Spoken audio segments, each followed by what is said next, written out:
اتنا بڑا باغی قرآن کا، اسلام کا، ختم نبوت کا اور پاکستان کا، اور وہ اس حکومت نے اپنی گود میں چھپایا ہوا ہے۔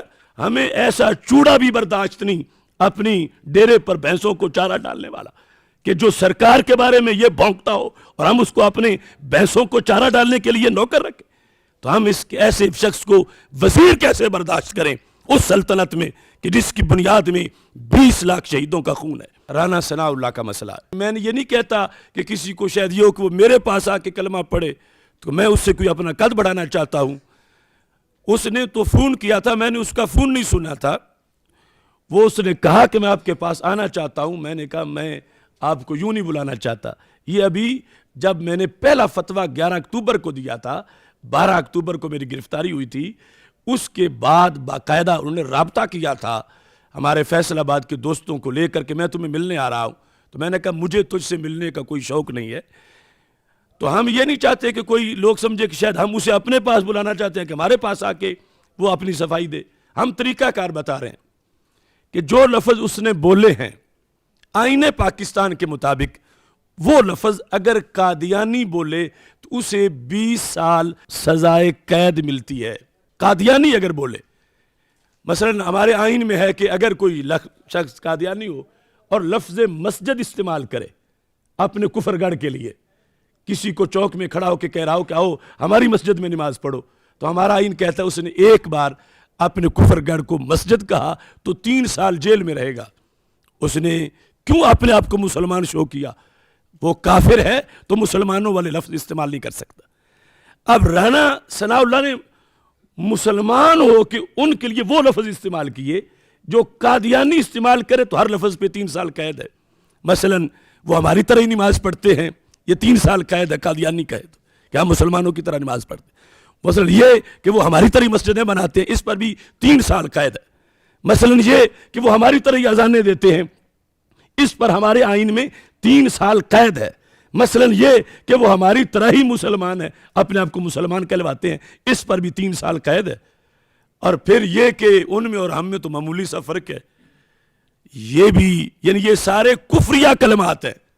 ان کے متعلق جو ہمارے علماء اکرام ہیں وہ آپ کہتے ہیں کہ نان مسلم، وہ ان کو نان مسلم تسلیم نہیں کرتے۔ بالکل وہ تمام عقائد اور وہ تمام چیزوں کے اوپر جس میں یعنی ہماری نماز ہے، روزہ ہے، دوسری چیزیں ہیں، یہ سب چیزوں کے اوپر عمل بھی کرتے ہیں۔ یہ اپنی مساجد بھی بناتے ہیں، اس میں اذان بھی دیتے ہیں، صرف آ کے اس پوائنٹ کے اوپر جو ہے یہ اختلاف کرتے ہیں۔ یہ خود بھی اپنے آپ کو یہ نہیں کہتے کہ ہم نان مسلم ہیں۔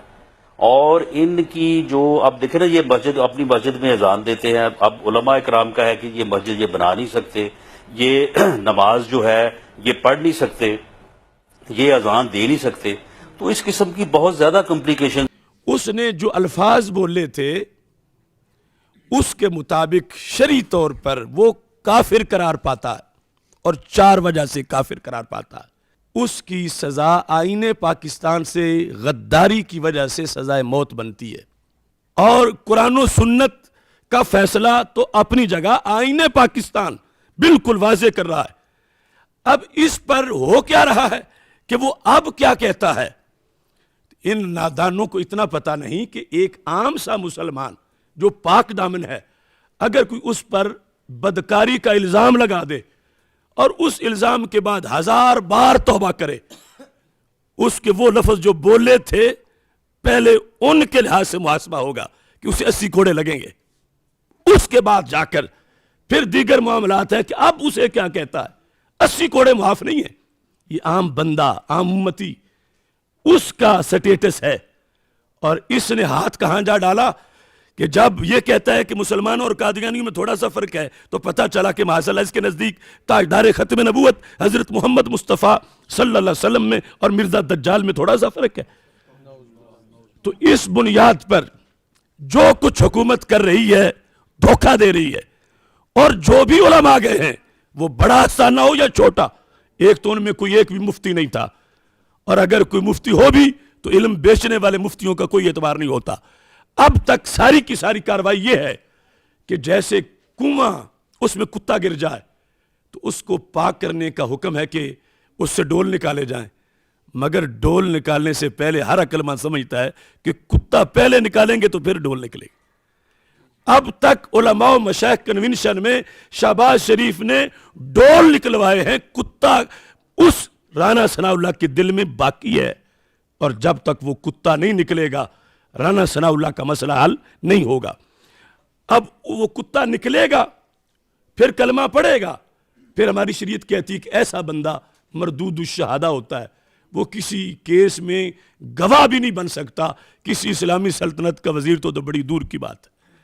پھر آئین میں تصادم بھی آپ وکلاء سے پوچھ لیں، آئین میں جو آئین سے بغاوت کرتا ہے وہ بھی معافیاں مانگتا رہے، اس کی بھی سزا آئین میں یہ ہے کہ اسے معافی نہیں ملے گی، اسے سزا ملے گی۔ تو اس بنیاد پر ہماری تحریک ان مطالبات کے لیے جو ختم نبوت کے لحاظ سے ہیں